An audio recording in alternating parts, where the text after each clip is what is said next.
Mais je voulais d'abord dire à mon frère Jimmy Kitenge et mon frère Perdé, le deux péperdien. Je voulais d'abord vous dire que vous êtes mal placé pour administrer des leçons aux gens aujourd'hui qui gèrent ce pays. D'abord, c'est vous le péperdé, vous deux, qui aviez interdit à Moïse Katumbi de rentrer dans son propre pays ici. Ce vous deux, s'il vous plaît, ce vous deux ici, vous deux, qui avez interdit à Jean-Pierre Bemba de postuler. Vous aviez mué, comment on dit, la subornation de Thomas en une corruption. C'est vous deux-là. Vous étiez surtout de plateau pour dire « ils peuvent pas ». Nous ne nous ressemblons pas, nous sommes différents de vous. Moi, je suis sous le bois, je suis bien d'accord. Mais vous savez que le droit ne s'apprend pas sous le bois. C'est à l'université qu'on apprend le droit. Et c'est ce droit-là que je viens, apparemment, je dois vous enseigner certaines leçons que vous semblez ignorer. Et j'ai le courage de les dire. D'abord parce que vous ramassez des informations, on dirait des gens de la rue. Moi, je suis sous le bois. On dirait les gens de la rue. Et vous venez... Les gens de la rue. Et vous laissez passer. Il y aura une proportionnalité des les bois. Et les bois. Calme-toi, il y aura une proportionnalité. Et les bois. C'est pas très J'ai risqué d'être très dur envers lui qu'il retire. Calme-toi. Je suis mal à l'aise. Aristote. Je ne suis pas que de la rue. Il y aura une réponse proportionnelle. Ne t'en fais pas. Merci, je constate l'agitation, mais je l'ai fait à 200. Et donc, nous sommes sous le bois, j'accepte. Vous êtes les gens de la rue, parce que les informations que vous avez, la réponse. Vous ne savez pas le traiter. D'abord, mon frère évoque l'article 166. Et Phocas, par tricherie intellectuelle, crie sur vous, journaliste éminent que vous êtes, comme si vous aviez tort de leur dire que l'article 166 auquel ils font allusion, c'est pour un Premier ministre en fonction. Ils vous posent la question, c'est écrit où? Je leur envoie de lire le dernier alinéa de cet article 166. Ils verront que le membre mis en cause présente leur démission. Ils présentent leur démission en tant qu'équipe. Ils vont aller à l'article 167. Là, on vous dit, quand le Premier ministre et le président qui étaient poursuivis sur pied de l'article 166 sont condamnés, on prononce leur déchéance par la Cour constitutionnelle. Donc, ces deux réponses vont vous permettre, Phocas et Jimmy, de comprendre que l'article 166 et 167 ne font pas allusion à un Premier ministre qui ne pense pas.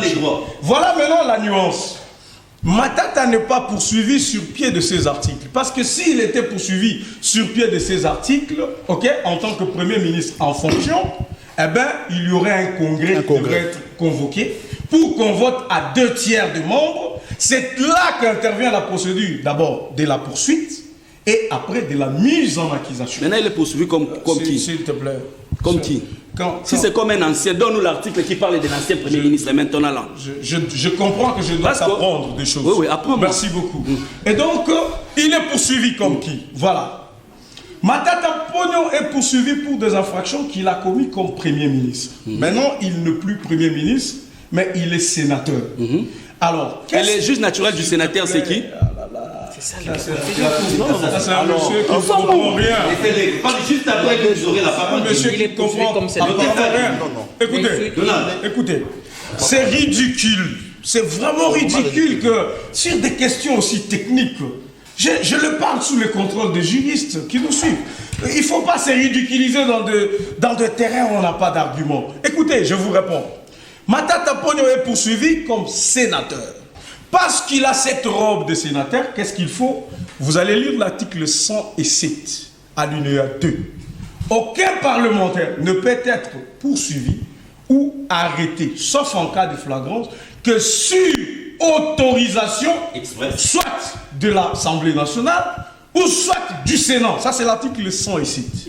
Et donc, le procureur, même si les infractions étaient parce qu'il était Premier ministre, il ne pouvait pas arrêter Matata Pognon comme un vulgaire monsieur.